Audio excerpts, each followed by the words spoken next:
हूँ रिजवाना और आप देख रहे हैं न्याय टीवी। सरकार की ओर से प्रपोजल आई है, हम सब ने फैसला किया है, उसको देखा है, उसको हम पूरी तरह से रद्द करते हैं।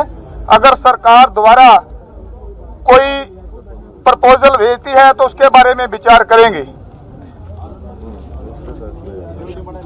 दूसरा फैसला ये हुआ है, जियो सिम, जियो के जो जितने भी प्रोडक्ट हैं पूरे देश में नेशनल लेवल पर जो मॉल्स हैं सभी का बाइकाट करेंगे।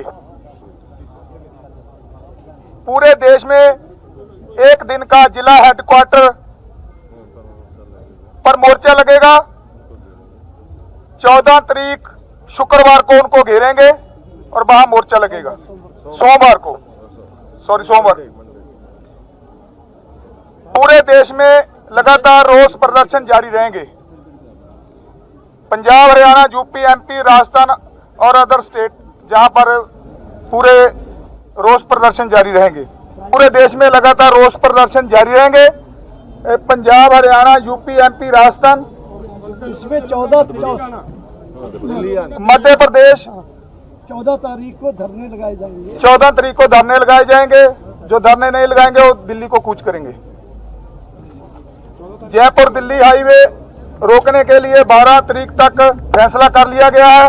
12 तारीख तक उसको रोका जाएगा। केंद्र सरकार के कृषि कानूनों के विरोध में पिछले 14 दिनों से प्रदर्शन कर रहे किसानों ने सरकार की ओर से भेजे गए लिखित प्रस्ताव को खारिज कर दिया है। कृषि कानूनों में संशोधन की बजाय उन्हें निरस्त करने की मांग पर अड़े किसानों ने आंदोलन को तेज करने का ऐलान किया है। 14 दिसंबर को पूरे देश में प्रदर्शन और बीजेपी दफ्तरों के घेराव की बात कही गई है, तो 12 दिसंबर को जयपुर दिल्ली और दिल्ली आगरा हाईवे को बंद करने की घोषणा की गई है। ये भी कहा गया है कि उस दिन सभी टोल प्लाजा फ्री कर दिए जाएंगे। सिंधु बॉर्डर पर प्रेस कॉन्फ्रेंस में क्रांति किसान यूनियन के अध्यक्ष दर्शन पाल ने कहा कि केंद्र सरकार के प्रस्तावों को किसान संगठनों ने किया खारिज है। किसान नेताओं ने कहा कि सरकार अगर दूसरा प्रस्ताव भेजती है तो उस पर विचार किया जाएगा। इसके साथ ही बीजेपी नेताओं के घेराव और रिलायंस जियो सभी प्रोडक्ट्स और मॉल का बहिष्कार करने की भी बात कही गई है। किसान नेताओं ने कहा है कि अगर तीनों कृषि कानून रद्द नहीं किए गए तो दिल्ली की सभी सड़कों को एक के बाद एक बंद कर दिया जाएगा। देश भर में 18,000 स्थान थे जहां लोगों ने बड़े कट किए। बड़े कट करके वो सड़कों पे आए और उन्होंने बंद को कामयाब करने के लिए अपना योगदान दिया है। जितना योगदान मिल रहा है ये अकेला देश नहीं है, विदेशों में जितना आंदोलन को समर्थन मिल रहा है, विदेशों के लोग रैलियां निकाल रहे हैं, वो कट कर रहे हैं। यूएनओ हमारे समर्थन में आई है, कनाडा की सरकार हमारे समर्थन में आई है, ऑस्ट्रेलिया के जो सदन है उन्होंने हमारे किसानों की बात की है। अब मतलब अंतर्राष्ट्रीय पद्धर पर जो हमारा आंदोलन समर्थन ले रहा है और जब समर्थन मिल रहा है तो हम इस आंदोलन को शिखर पर लेके जाएंगे। ये तीनों कानून हैं, जितनी देर वो रद्द नहीं होते उतनी देर तक हम चौथी मांग पर नहीं जाएंगे। ये पहले तीनों कानूनों की मांग है।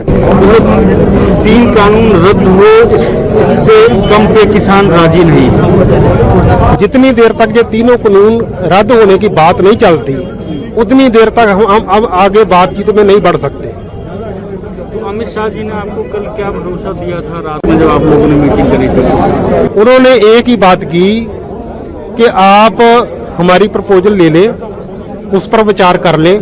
तो हमने कहा आप भेजें, जो भी है जैसी भी हो, जो प्रपोजल आएगी उस पर हम विचार करेंगे। जैसे मैंने बोल दिया कि अगर वो सिर्फ संशोधन कराने की बात करते हैं, अमेंडमेंट करने की बात करते हैं, तो हम उसको रिजेक्ट करेंगे, मंजूर नहीं करेंगे। केंद्र के 3 नए कृषि कानूनों पर अपनी चिंताओं से अवगत कराने और इसे वापस लेने की मांग को लेकर विपक्षी दलों का एक प्रतिनिधि मंडल 9 दिसंबर को राष्ट्रपति रामनाथ कोविंद से मुलाकात करने पहुंचा। इस प्रतिनिधि मंडल में कांग्रेस नेता राहुल गांधी, राजपा प्रमुख शरद पवार, द्रमुक के एक प्रतिनिधि, भाजपा के महासचिव डी राजा और माकपा के महासचिव सीताराम येचुरी शामिल थे। किसान है, उसने इस देश की नींव रखी है और वो दिन भर इस देश के लिए काम करता है। ये जो बिल पास किए गए हैं, ये किसान विरोधी बिल है। प्रधानमंत्री जी ने कहा था कि ये बिल किसानों के हित के लिए है। सवाल उठता है कि अगर ये बिल किसानों के हित में है तो किसान सड़कों पे क्यों खड़ा है? किसान इतना गुस्सा क्यों है? क्योंकि इन बिलों का लक्ष्य प्रधानमंत्री जी के मित्रों को हिंदुस्तान का जो एग्रीकल्चरल सिस्टम है वो पकड़ाने का है, और किसान इस बात को बहुत अच्छी तरह समझ गया है। किसान की शक्ति के सामने कोई नहीं खड़ा हो सकता है, और सरकार को गलतफहमी में नहीं होना चाहिए। सरकार को यह नहीं सोचना चाहिए कि किसान हट जाएंगे, डर जाएंगे। किसान, हिंदुस्तान का किसान डरेगा नहीं, हटेगा नहीं जब तक ये बिल रद्द नहीं कर दिए जाए। सरकार को गलतफहमी में नहीं होना चाहिए। किसान कॉम्प्रोमाइज नहीं करेंगे। क्यों नहीं करेंगे? क्योंकि उनको समझ आ रही है बात कि अगर वो आज कॉम्प्रोमाइज कर गए तो उनका हिंदुस्तान में कोई भविष्य नहीं रहेगा। उनको बहुत क्लियरली ये बात समझ आ गई है कि अगर वो आज नहीं खड़े हुए, और मैं किसानों से कह रहा हूं, अगर आप आज नहीं खड़े हुए तो फिर आप कभी नहीं खड़े हो पाओगे। और हम सब आपके साथ हैं, आप बिल्कुल घबराइए मत, हम सब आपके साथ खड़े हैं। आपको कोई पीछे नहीं हिला सकता, आप हिंदुस्तान हो। कृषि कानूनों के मुद्दे पर राष्ट्रपति से मुलाकात करने वाले प्रतिनिधि मंडल में शामिल सभी पार्टियां भारत बंद का समर्थन कर चुकी हैं। दरअसल भाजपा ने एनसीपी प्रमुख शरद पवार पर निशाना साधते हुए कहा था कि यूपीए सरकार में कृषि मंत्री के तौर पर शरद पवार ने राज्यों को एपीएमसी कानून में संशोधन करने को कहा था। पवार ने राज्यों को आगाह किया था कि अगर सुधार नहीं किए गए तो केंद्र की तरफ से वित्तीय सहायता नहीं दी जाएगी, लेकिन अब पवार खुद विरोध कर रहे हैं। Basically, we are asking for the repeal of these agri laws and the electricity amendment bill. And we said our point to the president was this was passed in a very anti-democratic manner, without any proper discussion. A proper consultation and discussion would have prevented this sort of a situation from happening. A very heroic, historic strike, courageous by the farmers, and which is growing by the day.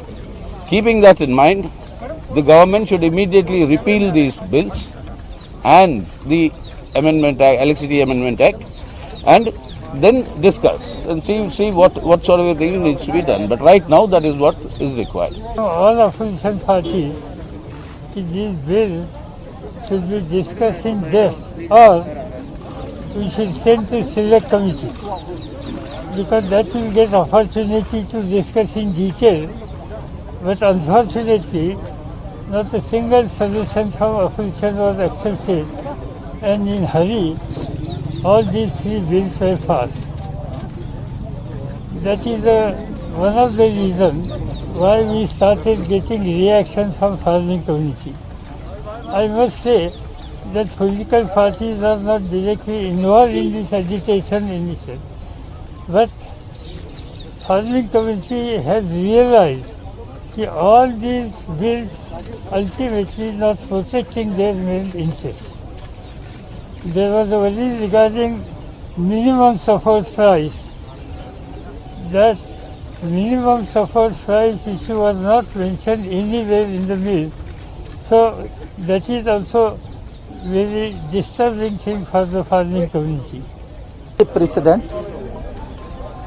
we asked him, being the custodian of the Constitution, being the highest authority in our country, to intervene and advise the government to repeal all these three agricultural laws.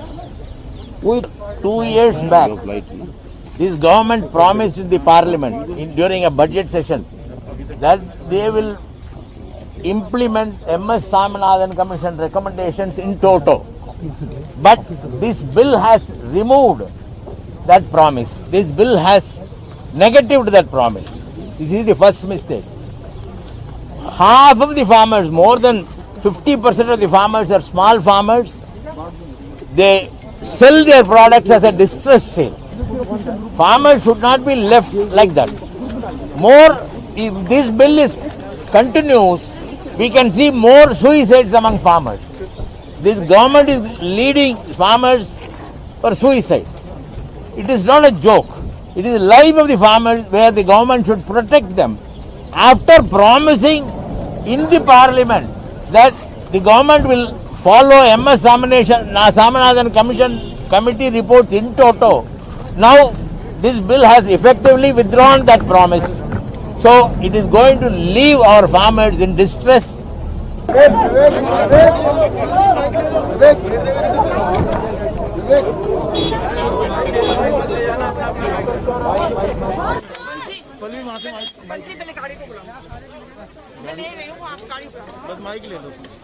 अभी फिलहाल इतना ही। मुझे रिजवाना को दीजिए इजाजत और आप बने रहिए न्याय टीवी के साथ।